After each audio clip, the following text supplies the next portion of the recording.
Yon mga bossing, magandang araw po sa inyong lahat. Welcome back ulit sa ating Facebook page at YouTube channel. Sa video ito, pakikita ko sa inyo yung mga unit natin na pambenta for this coming December. Bali, ito po sila mga bossing. Bali, yung nasa right side po is malapit nang matapos, and yung nasa left side naman is konti na lang. And sticker na lang at saka yung bumper ikakabit. Bali, ito po yung bumper ng nasa right side. Ayan. Kompleto na siya. Napakalinis na po. Bali, konti na lang yung kulang niya. Ayan yung kanyang mga ilaw sa windshield. Simpleng-simple lang mga bossing. Ito po yung kanyang loob. Ayan, kung makikita ninyo. Napakalinis. Ayan. Yung console box, yung mga gauge. Bali, wala pa palang stereo to. Itong isang to. Pero ilalagyan po natin yan. Ayan, nakakabit na yung speaker niya. And yung stereo na lang ang inaantay. Ayan po yung kanyang bangko, yung seatbelt. Kompleto na po mga bossing. Bali, mamaya may video to na ilalabas natin. Abangan ninyo. Bali, may KB po siya. Ayan po yung gulong niya. Pare-parehas po. 95% lahat. Ang kapal. Bali, ayan po yung likod niya, yung design. And wala pa po yung reserba niya dahil pininturahan pa natin yung mugs. Hindi pa natin ikinakabit. Ayan, bali, silver chair po. Napakalinis po niya parehas mga bossing. Bali, kung mapapansin ninyo, mas mahaba tong isa kaysa dito sa right side ko. Ayan. Mas mahaba po to and mas loaded to ng konti. Medyo mas may presyo to. Bali, ayan, naka jerry scan po yung design nitong isang to. Ito po yung kanyang mismong gulong and yung flarings niya. Yung sidings nito mga boss, napakaganda. May top load, may carrier, and may mga fog lamp sa carrier mga boss. Yan o. Napakakinis. Ang luwag ng loob nito mga boss, may full review to. Abangan ninyo. Ayan, pinakita ko lang sa inyo. Ayan, may dashboard na stainless. Ayan po yung manibela niya. Bali, ayan mga bossing. Ayan po yung kanyang side mirror. Fog light niya, kabilang windshield. Simpleng-simple lang tong unit nito, pero napakaganda nito mga bossing. Lalong-lalo na sa personal. Buksan natin yung hood niya. Pakita ko sa inyo yung engine bay. Ayan, open lang natin yung hood catch or yung hood lock. Ayan, Dodge po yung design ng sticker. Gawa pa rin po ng Team Silver Chair.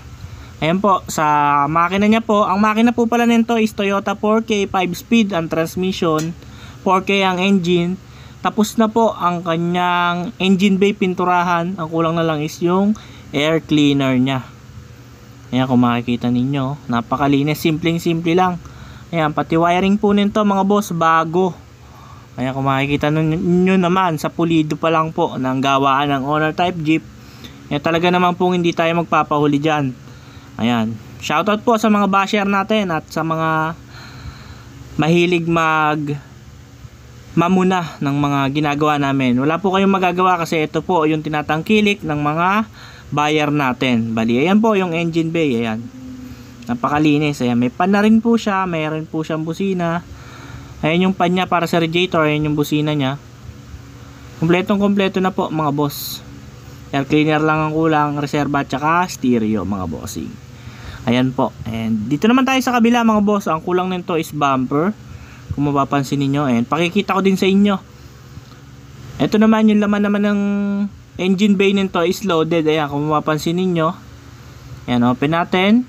Meron po siyang racing filter na nakakabit dyan. Hindi lang po natin sinalpak kasi nga po pinatune up natin at ayun nga po, winiring yan. Kasi malaking sagabal po yun. Kasi dalawa po yun eh. Dalawa pong air filter yung nakasalpak dyan. Parang may turbo. Ayan po. Bali, itong isang to, itong maikli siguro mag-range to ng mga 175 asking price.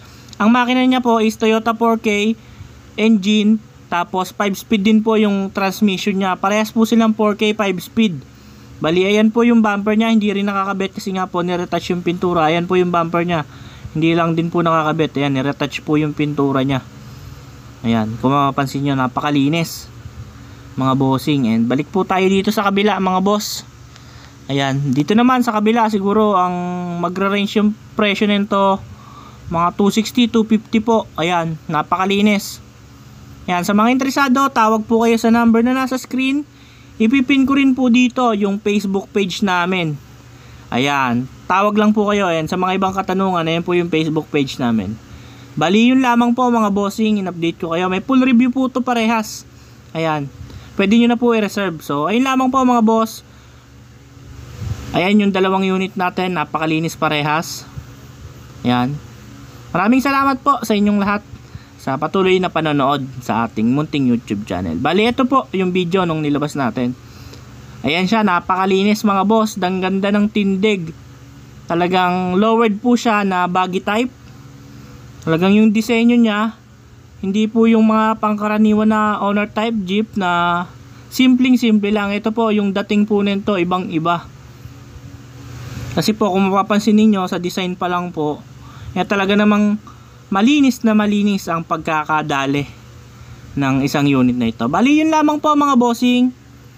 Marami pong salamat sa inyong lahat. Huwag niyo pong kalimutang i-click ang subscribe button para lagi po kayong updated sa mga video na ilalabas namin patungkol sa owner type jeep. Yun lamang po mga boss. Maraming salamat, ingat, and God bless sa inyong lahat.